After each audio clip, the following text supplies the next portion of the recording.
Istanbul Airport Transfer, everything you need to know. When traveling to Istanbul, one of the most important things to consider is how you will get from the airport to your final destination. Istanbul has two major airports, Ataturk Airport and Sabiha Gokcen Airport, both of which are quite busy and can be overwhelming for first-time visitors. There are several options for airport transfers in Istanbul. You can take a taxi, use public transportation such as buses or metro, or hire a private transfer service. Taxis are readily available at both airports, but it's important to make sure you are using a legitimate taxi to avoid scams. Another popular option is to use a private transfer service. These services can be booked in advance and will pick you up from the airport and take you directly to your destination. This can be a more convenient and stress-free option, especially if you are traveling with a lot of luggage or with a group.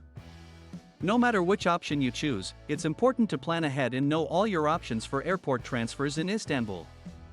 By being informed and prepared, you can ensure a smooth and hassle-free start to your trip in this vibrant city.